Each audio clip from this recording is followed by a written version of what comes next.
नमस्कार दोस्तों, आप सभी का स्वागत है कहानी आपकी और मेरी ग्रहों की ज़ुबानी यूट्यूब चैनल के ऊपर। इसमें आज जो हम लोग बात करेंगे वो बहुत ही इम्पोर्टेंट है वृषभ लग्न के लिए। और ये समय जो आपका रहने वाला है वो पूरी तरह से अगर आप देखें तो पराक्रम का रहने वाला है। मतलब 30 मई से 5 जून का समय को आप देखेंगे तो, और ये जो समय आपके लिए रहने वाला है वो काफ़ी इम्पोर्टेंट रहने वाला है। देखिए, लग्नेश आपके 12वें स्थान में चले गए हैं, शुक्र हैं, लग्नेश हैं। शुक्र 12वें स्थान के अंदर में काल पुरुष की कुंडली के अंदर में उच्च के होते हैं, अश्विनी नक्षत्र में है, और उसके बाद में 3 जून को भरणी नक्षत्र में चले जाएंगे। यानी कि स्वयं भरणी नक्षत्र में जाने का अर्थ हुआ स्वयं के नक्षत्र के अंदर में चले जाएंगे। तो आपके लग्न से इंपैक्ट होगा, आपके रोग ऋण और शत्रुओं से इंपैक्ट होगा। मूल त्रिकोण राशि जो है रोग ऋण शत्रुओं का है, वहां पे केतु ऑलरेडी आपके बैठे हुए हैं। तो केतु जो है वो अपने आप में एक तरह से पाप ग्रह हैं और छठे घर में बैठे हुए हैं, तो वहां पे आपको सावधान रहने की आवश्यकता रहेगी। और लग्नेश का वहां पे रहना, और उस समय में आप देखेंगे कि अश्विनी नक्षत्र में, और जैसे ही भरणी नक्षत्र के अंदर में, जब अश्विनी नक्षत्र में रहेंगे तब भी केतु का प्रभाव से अनछुए नहीं रहेंगे। हेल्थ से रिलेटेड बात करेंगे कि अश्विनी नक्षत्र जो है वो अश्विनी कुमारों से संबंधित है, फिजिशियन से संबंधित है, आयुर्वेद से संबंधित है, हेल्थ से संबंधित है, ट्रांसपोर्टेशन से संबंधित है, ट्रैवल से संबंधित है, घोड़े जो रहते हैं उनसे, पशुपालन से संबंधित रहता है। अश्विनी कुमार जो है वो तो 2 जनों से संबंधित है, डबल चीजें जो है वो उनसे रिलेटेड रहता है, इमीडिएट डिसीजन से संबंधित है, क्योंकि केतु का प्रभाव वहां पे बना रहता है। केतु को सबसे पहले दिया है। अश्विनी नक्षत्र पैसिव नक्षत्र है, तो अपने आप में आप डायरेक्ट डिसीजन ना लेके पैसिवली डिसीजन लेते हैं। और भरणी नक्षत्र बैलेंस नक्षत्र है, भरणी नक्षत्र शुक्र का नक्षत्र है, तो दूसरा नक्षत्र जो दिया है वो शुक्र को नक्षत्र मिला है। और इसके अंदर में बैलेंस नक्षत्र होने के कारण क्या है, शुक्र अपने आप में यमराज से संबंधित है। यमराज और यमराज की जो बहन है उन दोनों से संबंधित है भरणी नक्षत्र, और जो योनि रहती है उसका इनका सिंबल रहता है, तो वहां से संबंधित है। शुक्र जो है वो अपने आप में भी जो है विलासिता के कारक रहते हैं। शुक्र जो है 12वें स्थान के कारक रहते हैं, कहीं प्रेम संबंधों के कारक रहते हैं, अनैतिक प्रेम संबंधों के भी कारक रहते हैं, क्योंकि राहु साथ में बैठे हुए हैं। राहु कृत्तिका नक्षत्र में है। कृत्तिका नक्षत्र सूर्य का नक्षत्र है। सूर्य आपके 4th हाउस के स्वामी है, हृदय स्थान के स्वामी है, लग्न में आए हुए। तो आपका हृदय और आपका लग्न, मस्तिष्क, बुद्धि जो आपका ओवरऑल है, आप सेल्फ सेंटर्ड अपने आप को होते हुए इस समय में देख सकेंगे। और राहु कृत्तिका नक्षत्र में है और लग्न में बैठे हुए हैं। रोहिणी नक्षत्र जो है वो चंद्रमा का नक्षत्र है, तो सबको आकर्षण की तरफ में लेके जाते हैं। और राहु जो है कृत्तिका नक्षत्र में होने के कारण, आप कृत्तिका नक्षत्र के बारे में एक जाना जाता है, कोई भी व्यक्ति अगर कृत्तिका नक्षत्र में हुआ तो उसको अगले का स्पाउस या अगले का जो जेंडर में रहता है उसका बहुत इंटरेस्ट डेवलप करता है। और शुक्र भी 12वें स्थान में है, तो ये चीजें जो है वो डेवलप करते हुए इस समय में दिखेगी। और जो भी जातक इस समय में जन्म लेंगे वृषभ लग्न में, उनमें ये क्वालिटीज भी आपको देखने को मिलेगी। गुरु के बारे में बात करते हैं, तो गुरु आपके लिए जो है वो 12वें स्थान, आपके 11वें स्थान में बैठे हुए हैं, खुद की राशि में बैठे हुए हैं। तो गुरु और शुक्र की आपस में उतनी मित्रता नहीं है। आप देखेंगे तो वृषभ लग्न, अगर आपके बड़े भाई बहन हैं तो उनसे आप बहुत अच्छा बना के नहीं रख पाते। बड़े भाई बहनों का इस समय आप देखेंगे तो उनकी हेल्थ के ऊपर में आपको इंपैक्ट दिखेगा। गुरु जो है जिस घर में बैठे हुए हैं वहां पे उच्च स्थान में बैठे हुए, यानी कि 11वां स्थान जो रहता है उच्च स्थान रहता है, यहाँ इंप्रूवमेंट की आवश्यकता रहती है। तो बड़े भाई बहनों से संबंधों को इंप्रूवमेंट करने का, धन से रिलेटेड है, लाभ स्थान है, भाइयों से लाभ लेने का कोशिश करना, एक तरह से काम करना।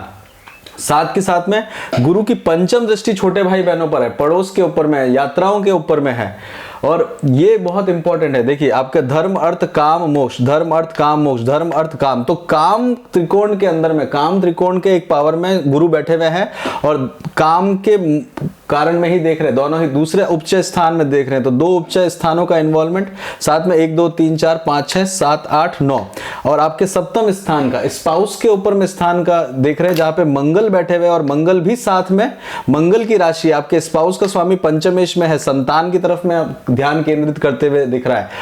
ये आपका पार्टनरशिप है, पार्टनरशिप का जहां प्रेम है वहां से पंचम देखिए, तो यहां से अगर आप देखेंगे तो भाव भावत नियम के हिसाब से पंचम स्थान जो आता है 1 2 3 4 5, वो संतान के लिए आता है, संतान के स्पाउस के लिए आता है। आप देखते हैं कि ये आपकी संतान है और ये इसका स्पाउस है, तो यहां से आप देखेंगे तो संतान से आपका जो सप्तम स्थान का स्वामी है वहां से लाभ लेना चाहता है, और साथ के साथ में उसके स्पाउस के समय उसका अटैचमेंट देखने को आपको मिलेगा। और वृश्चिक लग्न में आपके स्पाउस का जो अटैचमेंट है, देखिए इधर मंगल की राशि है तो वो एग्रेसिव है, अपने आप में एक तरह से देखा जाए डोमिनेटेड हैं, और डोमिनेटेड होने के कारण क्या है कि जो आपके संतान का स्पाउस है वो एक तरह से आप देखेंगे वहां पे मंगल आने के कारण उनकी एनर्जी बढ़ जाएगी, और वहां पे वो उनका एनर्जी बढ़ने का डोमिनेशन दिखेगा, वो इंपैक्ट करेंगे घर के ऊपर में, 1 2 3 4 घर के ऊपर में। उत्तरा भाद्रपद नक्षत्र में, उत्तरा भाद्रपद नक्षत्र जो है वो शनि का नक्षत्र है जो कि कर्म क्षेत्र में दिख रहा है, और शनि की तीसरी दृष्टि कामुक दृष्टि रहती है, और शनि की तीसरी दृष्टि जो है आपके 12वें स्थान में देख रही है। शनि की सप्तम दृष्टि घर के अंदर में देख रही है, शनि की जो दसम दृष्टि है 1 2 3 4 5 6 7 8 9 दसम दृष्टि स्पाउस के ऊपर में देख रही है, तो वहां पे स्पाउस की जिम्मेदारी का कार्य भी लेके आते हैं। शनि आपके लिए कारक ग्रह है, आपके लिए देखिए शनि त्रिकोण और केंद्र के स्वामी भी बने हुए हैं। स्थिर लग्न है आपका, देखिए वृषभ लग्न जो है वो स्थिर लग्न रहता है, और यहां पे आप देखेंगे तो नवम स्थान जो रहता है, देखिए कारक शनि हो गया तो मारक ग्रह भी रहता है, शनि की उपासना करनी पड़ती है क्योंकि आपके लिए शनि मारक भी बन जाते हैं, तो वो कई बार आपको आपकी कुंडली में अगर अच्छे नहीं बैठे हुए हैं तो वो आपको डैमेज कर देते हैं। आपके फर्स्ट हाउस में बैठे हुए हैं, आपके लिए मेष राशि के अंदर में बैठे हुए हैं, साथ के साथ में आप देखेंगे तो किसी बुरे ग्रह का उनके ऊपर में प्रभाव पड़ा हुआ है तो वो अपने आप में इंपैक्ट लेके आते हैं, और यहाँ पे शनि जो है राहु को देख रहे हैं, तो ये तरह का जीवन के अंदर में चेंजेस आपको देखने को मिलेंगे। इसमें आगे बात करते हैं चंद्रमा की दृष्टि से। देखिए चंद्रमा आपके लिए रहेंगे कृतिका नक्षत्र के अंदर में रहेंगे, शनि जयंती रहेगी, शनि की उपासना आपके लिए लाभप्रद रहेगी, इस दिन आप करिएगा, आप अपने बारे में सोचेंगे, अपने बारे में सेल्फ सेंटर्ड होते हुए देखेंगे, अपनी आशाओं के लिए आप विचार करते हुए दिखेंगे। 31 तारीख को चंद्रमा रोहिणी नक्षत्र में जाएंगे, चंद्रमा और सूर्य साथ में रहेंगे, अपने ही नक्षत्र में जाएंगे, यहाँ पे चंद्रमा उच्च के होते हैं, आपके लग्न में चंद्रमा उच्च के होते हैं, आपको खान पान और सुंदर आप बहुत होते हैं अगर चंद्रमा की पोजीशन आपके यहाँ पे है, तो वृषभ लग्न वाले सुंदर बहुत होते हैं, चंद्रमा उच्च के हैं, फेस आपका बहुत सुंदर होता है, शुक्र की राशि रहती है, सुंदरता लेके आती है, रोहिणी नक्षत्र है सारे नक्षत्रों में सबसे अधिक सुंदरता की तरफ में लेके जाता है, कई बार जेलसी हो जाती है, आप किसी भी कारण को टिप्पणी भी करते हुए नहीं रहते, तो उससे बचने की आवश्यकता है। उसके बाद में चंद्रमा आपके मृगशिरा नक्षत्र में जाएंगे, मृगशिरा का कुछ भाग जो है स्थिर राशि के अंदर में आता है और कुछ भाग जो है वो आपका द्विस्वभाव राशि यानी कि मिथुन राशि के अंदर में आता है, और मिथुन राशि जो है वो 2 जनों से संबंधित रहती है। ये आपको मृगशिरा जो है आपका अपना किसी चीज के बारे में सोचना, भय को भी उत्पन्न करता है, घर परिवार के अंदर भय को उत्पन्न करता है। मंगल जो रहेंगे उनकी दृष्टि चंद्रमा पर बनी रहेगी।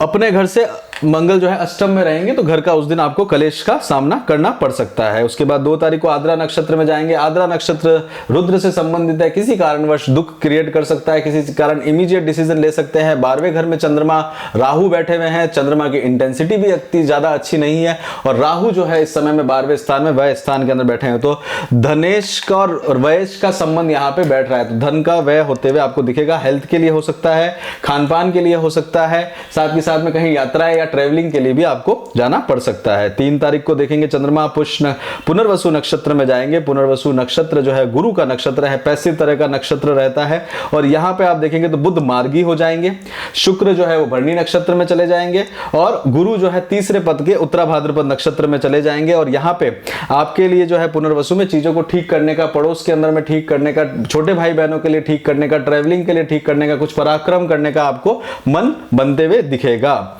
4 तारीख को देखेंगे आप पुष्य नक्षत्र में जाएंगे, शनि वक्री अवस्था के अंदर में जाएंगे, और यह समय आपके लिए बहुत महत्वपूर्ण रहेगा। शनि का वक्री होना, आपके कर्म स्थान में वक्री होना, आप घर बनाने के बारे में प्लान कर रहे हैं, कर्म क्षेत्र के अंदर में प्लान कर रहे हैं, तो वहां पे आपको थोड़ी प्रोग्रेस होते हुए दिखेगी, क्योंकि मंगल है, स्पाउस की प्रोग्रेस होते हुए दिखेगी। शनि जब वक्री अवस्था में जाते हैं तो मंगल के जैसा बिहेव लाते हैं, तो आपके 12वें स्थान को भी प्रभाव करेंगे।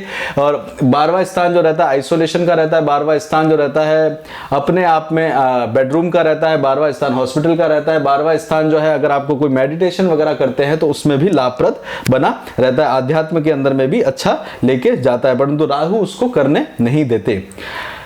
उसके बाद में 5 तारीख को चंद्रमा अश्लेषा नक्षत्र में जाएंगे, बुध के नक्षत्र में जाएंगे। बुध लग्न में बैठे हुए, बुध जो है करीब आपके लग्न में रहेंगे 3-7 तक। और देखिए बुध जो है वो आपको आपके लिए पंचम स्थान के स्वामी भी है और तीसरे स्थान के स्वामी, तो बुद्धि आपकी बहुत अच्छी चलती है, रिटर्न कम्युनिकेशन आपका बहुत अच्छा चलता है। ये दिन आपके लिए रिटर्न कम्युनिकेशन का रहेगा। किसी शत्रु के ऊपर में आप वार करके लिखना चाहते हैं तो आपके लिए बहुत अच्छा समय रहने वाला है, तो इस दिन को नोट करके रखिएगा। इस दिन आपको फायदा देखने को मिलेगा। उच्च स्थान के अंदर में चलेंगे, पराक्रम करने का कोशिश करेंगे। घर से रिलेटेड अगर कोई काम करते हैं तो वहां पे आपको माता से रिलेटेड काम करने का मौका भी इस दिन लेके आएगा। उसमें आगे आप बात करते हैं तो हेल्थ के लिए, देखिए हेल्थ के लिए बात करी जाए तो मंगल और गुरु बैठे हुए हैं 11वें स्थान में, पहले में सूर्य बुध है और 12वें स्थान में 6, 8, 12 के अंदर में आप देखेंगे तो राहु और शुक्र बैठे, तो हेल्थ का ध्यान देने की जरूरत है। क्योरिंग करना चाहते हैं अपने आप को, हेल्थ को क्योर करना के बारे में सोचिए तो 6ठे स्थान का स्वामी लग्न में बैठे हुए हैं, बुध है, एलर्जी वगैरह से बचने का कोशिश करिएगा। 11वें क्योरिंग में 11वें स्थान में गुरु और मंगल बैठे हुए हैं, तो आपको डायबिटीज और ब्लड प्रेशर के लिए कार्य करने की आवश्यकता पड़ेगी अपने खुद के लिए। एजुकेशन के लिए बात करते हैं तो देखिए 4th हाउस का स्वामी लग्न में है, तो एजुकेशन में आपको अच्छा एफर्ट्स कर सकते हैं। उस समय में आपको एक अच्छी अपॉर्चुनिटी देखने को मिल सकती है। 11वें स्थान का स्वामी केंद्र के अंदर में आया हुआ है, 9वें स्थान का स्वामी केंद्र में है, वहां आपको फायदा मिल सकता है। 11वें स्थान में गुरु मंगल बैठे हैं, तो एजुकेशन के अंदर में आप लाभ ले सकते हैं इस समय में। और कोई टीचिंग वगैरह रिलेटेड काम करते हैं या मशीन रिलेटेड काम करते हैं, ऑयल एंड गैस इंडस्ट्री से रिलेटेड काम करते हैं, तो वहां लाभ उठा सकते हैं। किसी सब्जेक्ट को खत्म करना है या कोर्स खत्म करना है, देखिए अष्टम स्थान का स्वामी लाभ में आया हुआ है, पंचम स्थान का लग्न में है, तो जॉब को भी आप अपने किसी जॉब को खत्म करना चाहते हैं या आपको एजुकेशन को समाप्त करना है तो वो भी आप इस समय देख सकते हैं। चंद्रमा की इंटेंसिटी बढ़ती जाएगी तो वो आपके लिए समय आगे बढ़ता जाएगा। घर खरीदना और बेचना चाहते हैं तो देखिए 4th हाउस का स्वामी लग्न में है, शनि का एस्पेक्ट है, तो घर खरीदने के लिए आप इस समय प्लान कर सकते हैं। वक्री हो जाएंगे तो मंगल अवस्था में जाएंगे। 11वें स्थान में गुरु मंगल की युक्ति बनी हुई है, 12वें स्थान में खर्चे की युक्ति बनी हुई है, राहु और शुक्र बैठे हुए, तो घर खरीदने का अच्छा मौका चल रहा है। घर अगर बेचना चाहते हैं तो 10वें स्थान में पुराने घर की तरफ में आप अट्रैक्ट हो सकते हैं, पुराने घर को बेचने के बारे में सोच सकते हैं। शादी के प्लान कर रहे हैं तो शादी के लिए बिल्कुल आप प्लान कर सकते हैं। डाइवोर्स के लिए अगर आप इस समय में सोच रहे हैं तो देखिए केतु बैठे हुए डाइवोर्स करवाते हैं, लग्न में सूर्य बुध बैठे हैं, अगर कोर्ट केस चल रहा है तो उसके अंदर में फायदा करवाते हैं। शनि 10वें स्थान के अंदर में वक्री हो जाएंगे तो वहां पे आपको डाइवोर्स वाला क्रिएट कराते हैं। शनि जो है सेपरेशन के कारक बने रहते हैं। उसके बाद में ओवरसीज आप जाना चाहते हैं तो मत जाइएगा, आपके लिए बेनिफिशियल रहेगा। राहु बैठे हुए नाम खराब करवाते हैं। घर जाना चाहते हैं तो उसके लिए आप एक अच्छा समय आपको बना हुआ है, गुरु और मंगल की दृष्टि घर के ऊपर में बनी रहेगी, तो घर के अंदर में कुछ आप डेवलप कर सकते हैं। अष्टम स्थान का स्वामी जो आपका इनहेरिटेंस से रिलेटेड है वो भी आपके 11वें स्थान में लाभ स्थान में आए हुए हैं। जॉब चेंज करने की अपॉर्चुनिटीज अगर आप देखते हैं 10वें स्थान में शनि है, तो ऐसा मेहनत का काम करवाएंगे कि उसके अंदर में आपको अधिक मेहनत करने की जरूरत पड़ेगी, जॉब के अंदर में जिम्मेदारी बढ़ेगा। केतु आपके लिए बैठे हैं, सडन चेंजेस लाते हैं 6ठे स्थान में। 2nd हाउस का स्वामी जो अपने से 12वें स्थान में है, तो वो ध्यान देने की जरूरत पड़ेगी। बिजनेस के अंदर में आप देखेंगे प्रॉफिट के लिए बात करते हैं बिजनेस में, तो 2nd हाउस का स्वामी लग्न में है, केंद्र और त्रिकोण दोनों के अंदर में आ रखा है, एक्सपेंडिचर करवाते हैं। शनि जो है 10वें स्थान में मेहनत करवाते हैं, 11वें स्थान में गुरु मंगल की युक्ति वहां पे बनी हुई है, तो 11वां स्थान जो है वो लाभ लेने के लिए आप ट्राई कर सकते हैं। शेयर मार्केट में डील करते हैं तो शेयर मार्केट में देखिए गुरु आपके लाभ स्थान में बैठे हुए, पंचम दृष्टि से स्पेकुलेशंस की तरफ में देख रहे हैं। मरकरी जो बुध जो है इमोशंस के ऊपर में है, तो इमोशंस को आप बुध के मंत्र करेंगे तो इमोशंस पे काबू कर पाएंगे। राहु 12वें स्थान में, तो ना करिएगा ट्रेडिंग वगैरह, आपके लिए बेनिफिट रहेगा। सडन चेंज को आप झेल नहीं पाएंगे इस सप्ताह में। शत्रुओं के लिए कर रहे हैं तो शत्रु देखिए केतु बैठे हुए हैं, तो केतु शत्रुओं के ऊपर में इमीडिएट एक्शन लेने को करता है, रोग ऋण के ऊपर में इमीडिएट एक्शन लेने को करता है, जिसके कारण खर्चा और व्यय होते हुए आपको दिखेगा। ट्रैवल के लिए आप देख सकते हैं तो लंबी यात्राओं की ट्रैवल जो है वो आपको एक तरह से आ सकती है। और रेमेडीज जो है बुध के मंत्र करिएगा, जो बीच बीच में आपको बताया था अगर शेयर मार्केट वगैरह में है। और साथ ही साथ में अगर आपकी खुद की चार्ट के अंदर में दशा अंतरदशा किसी चार्ट कुंडली की सही नहीं चल रही तो उसको भी ध्यान देने की आपको जरूरत है। दशा अंतरदशा में उस ग्रह का प्रभाव बहुत तेजी से चलता है। इसी के साथ यहीं पे रोकते हैं। वृषभ लग्न का पृथ्वी तत्व है आपका, आपके लिए जो है राइटिंग स्किल्स वगैरह बहुत जबरदस्त रहती है, भाषाएं आपको बहुत सारी आती हैं। 2nd भाव जो है वर्बल कम्युनिकेशन का रहता है, तो वहां पे आपको लाभ देखने को मिलता है। सूर्य लग्न में है, तो सूर्य का लग्न में आना, राजा का लग्न के अंदर में आना बहुत बड़ा प्रभावशाली रहता है। शुक्र की राशि के अंदर में पृथ्वी तत्व में अग्नि जो है, सूर्य जो है अग्नि है और पृथ्वी तत्व के अंदर में विचरण कर रहे हैं, तो पृथ्वी और अग्नि का मिलन यहाँ पे आपको देखने को मिलेगा। तो इसी के साथ यहीं पे रोकते हैं। यहाँ तक आप रुके हैं तो जय श्री राम अवश्य लिखिएगा और अपना खूब ध्यान भी रखिएगा। जय श्री राम।